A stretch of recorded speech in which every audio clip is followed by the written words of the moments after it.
దేశవ్యాప్తంగా భారీ వర్షాలు కురుస్తున్నాయి. ఉత్తరాది రాష్ట్రాలతో పాటు పశ్చిమ, ఈశాన్య రాష్ట్రాల్లోనూ విస్తారంగా వర్షాలు పడుతున్నాయి.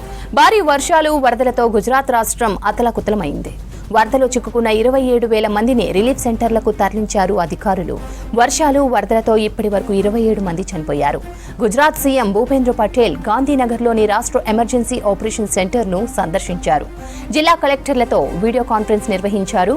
అంతకుముందు వడోదరాలోని రిలీఫ్ సెంటర్లలోని నిరాశ్రయులను కలిశారు. మరోవైపు 2 రోజుల పాటు గుజరాత్లోని సౌరాష్ట్ర, కచ్ ప్రాంతాలకు భారీ నుంచి అతి భారీ వర్షాలు కురిసే అవకాశం ఉందని తెలిపింది ఐఎండీ. జమ్మూ కశ్మీర్, యూపీ, కర్ణాటకల్లోనూ వర్షాలు పడుతున్నాయి. కర్ణాటకలోని కలబుర్గిలో భీమా నది ఉధృతంగా ప్రవహిస్తోంది. దేవల్ గంగాపూర్ గ్రామంలో బ్రిడ్జిపై నుంచి ఉప్పొంగి ప్రవహిస్తుంది వరద నీరు. దీంతో రాకపోకలు నిలిచిపోయాయి. భారీ వరదలతో యూపీలోని హాపూర్లోని పారాపా గ్రామంలోకి మొసలి వచ్చింది. ఫారెస్ట్ అధికారులు స్పాట్కు చేరుకొని మొసలిని పట్టుకున్నారు. వారణాసిలోని పుష్కర్ ఘాట్ల దగ్గర గంగా నది ప్రవాహం పెరిగింది.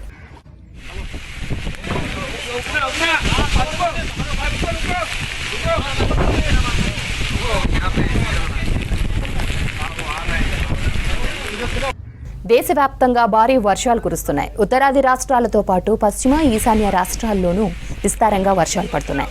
భారీ వర్షాలు, వరదలతో గుజరాత్ రాష్ట్రం అతలాకుతలమైంది. వరదలో చిక్కుకున్న 27,000 మందిని రిలీఫ్ సెంటర్లకు తరలించారు అధికారులు. వర్షాలు, వరదలతో ఇప్పటి వరకు 27 మంది చనిపోయారు. గుజరాత్ సీఎం భూపేంద్ర పటేల్ గాంధీనగర్లోని రాష్ట్ర ఎమర్జెన్సీ ఆపరేషన్ సెంటర్ను సందర్శించారు.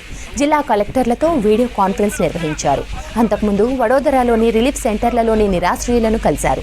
మరోవైపు 2 రోజుల పాటు గుజరాత్లోని సౌరాష్ట్ర, కచ్ ప్రాంతాలకు భారీ నుంచి అతి భారీ వర్షాలు కురిసే అవకాశం ఉందని తెలిపింది ఐఎండీ.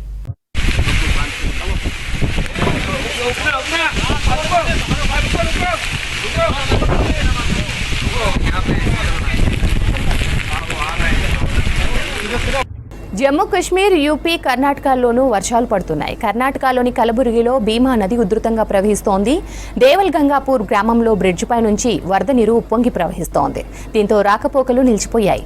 భారీ వరదలతో యూపీలోని హాపూర్లో పారాపా గ్రామంలోకి మొసలి వచ్చింది. ఫారెస్ట్ అధికారులు స్పాట్కు చేరుకొని మొసలిని పట్టుకున్నారు. వారణాసిలోని పుష్కర్ ఘాట్ల దగ్గర గంగా నది ప్రవాహం పెరిగింది.